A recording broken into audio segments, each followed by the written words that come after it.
మంత్ర, యంత్ర, తంత్ర, మూలిక, రుద్రాక్ష, నవరత్న, హోమ, క్రియ, జ్యోతిష్య, వాస్తు, హస్త సాముద్రికాలచే బ్రహ్మాస్త్ర పరిష్కార మార్గం. శ్రీం గురుదత్త.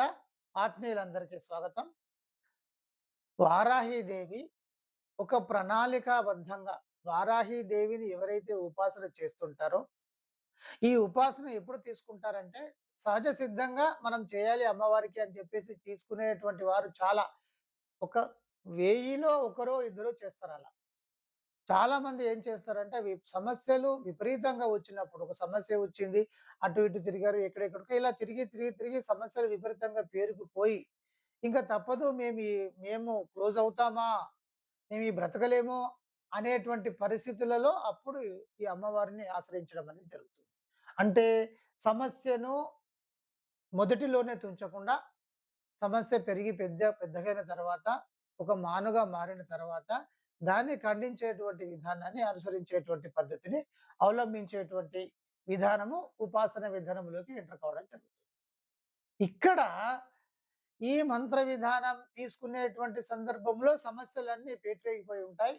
విపరీతంగా ఉంటాయి. శత్రువులు విజృంభణ ఉంటుంది. నక్షత్ర గ్రహ దోషాలు ఉంటాయి. వీరు కూడా అప్పటికి పోరాడి, పోరాడి, పోరాడి అలసి, సొలసి, విసిగి వేసరిపోయి ఇంకా ఏమీ చేయలేనటువంటి పరిస్థితిలో ఆశ్రయించడం జరుగుతుంది.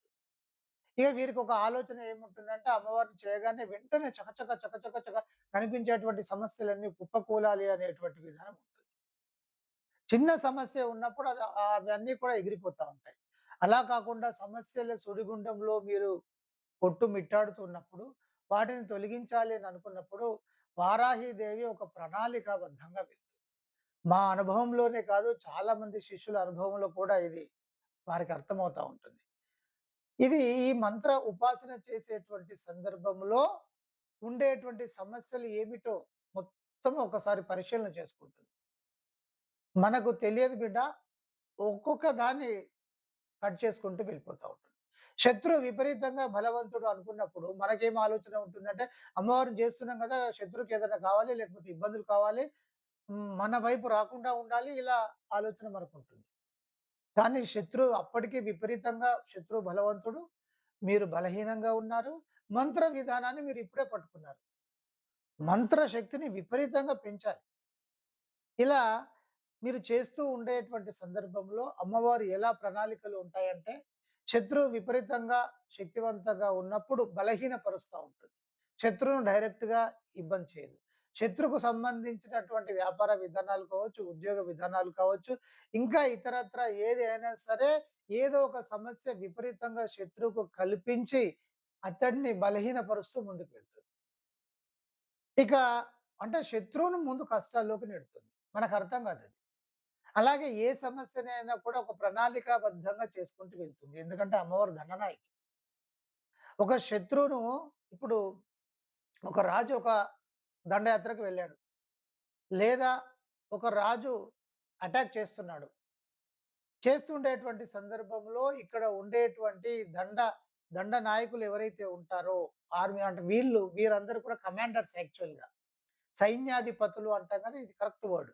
ఈ సైన్యాధిపతులు ఎవరైతే ఉంటారో, వీరు వ్యూహాలను పన్నుతా ఉంటారు. సైన్యం ఎలా వస్తుంది? ఎదుటి వ్యక్తి యొక్క సైన్యం ఎలా ఉంది? బలాలేంటి? బలహీనత ఏమిటి? ఎలా కొట్టాలి? ఏ వ్యూహాన్ని ఎలా ఛేదించాలి అనేటువంటిది ఒక ప్రణాళిక వాళ్ళు వేసుకుంటారు. అన్నీ గమనిస్తూనే ప్రణాళికాబద్ధంగా వెళ్ళిపోతా ఉంటారు. ఇరు పక్షాలు కూడా అలాగే ఉంటుంది. ఎవరి ప్రణాళికలు చాలా శక్తివంతంగా ఉండి, ఎవరైతే ధైర్య సాహసాలతో ముందుకు వెళ్తారో వారినే విజయం వరిస్తుంది. ధైర్య సాహసే లక్ష్మి. ఇక్కడ ఇది గుర్తుపెట్టుకోవాల్సినటువంటి అంశము, అమ్మవారు దండనాయకి. పైగా తిరస్కరణి. తిరస్కరణి అంటే మొన్న ఒక వారాహిదేవి గురించి ఒక వీడియో చేస్తున్నప్పుడు, తిరస్కరణి అని చెప్పేసి వర్డ్ పెట్టారు గురుగారు. కానీ ఆ వీడియోలో తిరస్కరణి అనేటువంటి పదమే రాలేదు అని. తిరస్కరణి అంటే వారాహిదేవి అని అర్థం. ఇది కొంచెం అర్థం చేసుకోవాలి సబ్జెక్టును. తిరస్కరణి అంటే ఎలాంటి ప్రయోగాన్నైనా కూడా తన వైపుకు రానివ్వదు. అంటే ఒప్పుకోదు. ఎట్టి పరిస్థితుల్లోనూ ఒప్పుకోదు.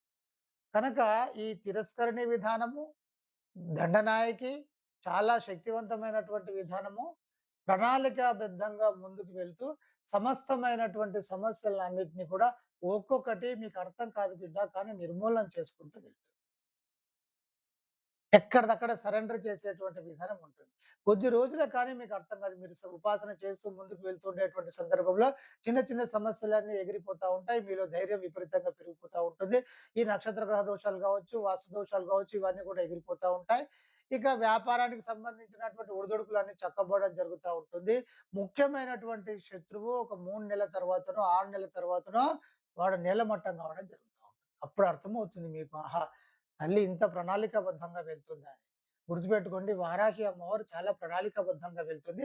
వారాహి అమ్మవారికి తోడుగా మనము ప్రత్యంగిరాదేవిని కూడా మనం పెట్టుకున్నట్టయితే, ప్రత్యంగిరాదేవి చాలా శక్తివంతంగా ముందుకు వెళ్తుంది. వారాహి దేవి వెళ్తుంది. అలాగే నేనైతే సహజ సిద్ధంగా బాగా విపరీతంగా సమస్యలు ఉన్నాయనుకున్నప్పుడు కాలరాత్రి విధానాన్ని కూడా జోడించి ఒకే మంత్ర విధానంలో వారాహి, ప్రత్యంగిర, కాలరాత్రి ముగ్గురిని కూడా ఇవ్వడం జరుగుతా ఉంటుంది. ఒకే మంత్ర విధానం ఉంటుంది. ఎందుకంటే ఇక్కడ వారాహి గురించి మనం చెప్పాల్సిన అవసరం లేదు. ప్రత్యంగిర గురించి కూడా అందరికీ తెలిసినటువంటి విషయమే. కాలరాత్రి గురించి చాలా మందికి తెలీదు. కాలరాత్రి దుర్గాదేవి యొక్క ఒక అవతారం. చాలా చాలా శక్తివంతంగా ఉంటుంది. అంటే ప్రయోగ విధానాలలో ఉండేటువంటి వారికి కాలరాత్రి అమ్మవారి గురించి తెలుస్తుంది. చాలా శక్తివంతమైనటువంటి విధానం. ఈ 3 కలిపి ఒకే మంత్ర విధానంలో సంధించినట్టయితే శత్రువు నేలమట్టం కావాల్సింది. సమస్యలు ఏది ఉండకుండా మొత్తం కూకటి వేలుతో సహా పెకిలించి అవతల వేయబడతాయి. ఒక శక్తివంతంగా మీరు ముందుకు వెళ్ళేటువంటి విధానం. మీకు బ్లాక్ మ్యాజిక్ కానీ, నక్షత్ర గ్రహ దోషాలు గానీ, శాపాలు, దోషాలు గానీ, పితృదోషాలు కానీ, ఇంకా మేము తట్టుకోలేము అనుకునేటువంటి సందర్భంలో మీరిది పట్టుకోవాలి. తర్వాత అన్నీ కోల్పోయి రోడ్డు మీదకి వచ్చినటువంటి సందర్భంలో కూడా ఈ విధానాన్ని మీరు పట్టుకుంటే చాలా శక్తివంతంగా మీరు క్రమంగా ముందుకు వెళ్ళడం అనేటువంటిది ఖాయంగా జరుగుతుంది. అందరికీ బ్లెస్సింగ్స్. మంత్ర, యంత్ర, తంత్ర, మూలిక, రుద్రాక్ష, నవరత్న, హోమ, క్రియ, జ్యోతిష్య, వాస్తు, హస్త సాముద్రికాలచే బ్రహ్మాస్త్ర పరిష్కార మార్గం.